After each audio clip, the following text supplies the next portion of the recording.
नमस्कार दोस्तों, इस वीडियो में हम रेट से संबंधित दो महत्वपूर्ण विषयों पर चर्चा करेंगे। पहला कि रेट का पेपर कब होगा। दूसरा, जो रेट का जो प्रमाण पत्र है उसकी वैधता बढ़ाई जाए या नहीं। तो आइए शुरू करते हैं। रेट का पेपर 26 सितंबर या फिर अक्टूबर के पहले सप्ताह में हो सकता है। उपेंद्र यादव का भी ट्वीट आया था कि जो रेट का जो पेपर है वो 26 सितंबर या फिर अक्टूबर के पहले सप्ताह में हो सकता है। तो इसलिए अपनी तैयारी निरंतर जारी रखें और तैयार रहें।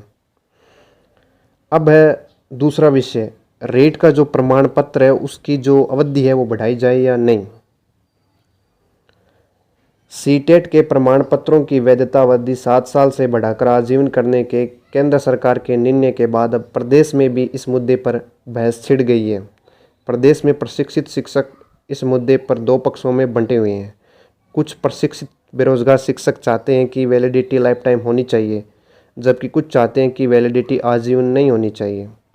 दोनों ही पक्षों ने अपने अपनी मांगों को लेकर सोशल मीडिया पर अभियान भी चला रखा है।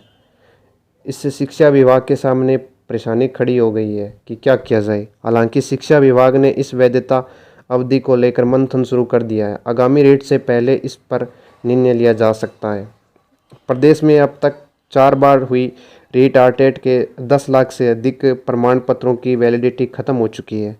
बचे रेट 2018 के द्वितीय लेवल के 2.53 लाख प्रमाण पत्रों की वैधता भी अगले महीने जुलाई में समाप्त हो जाएगी। एक पक्ष रेट आरटेट प्रमाण पत्रों की वैधता अवधि इसलिए नहीं बढ़ाना चाहता।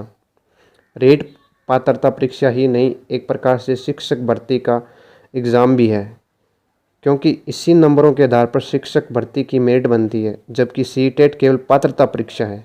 वैलिडिटी बढ़ने की स्थिति में शिक्षक भर्ती में उन्हीं का चयन होगा जो पहले शिक्षक बन गए।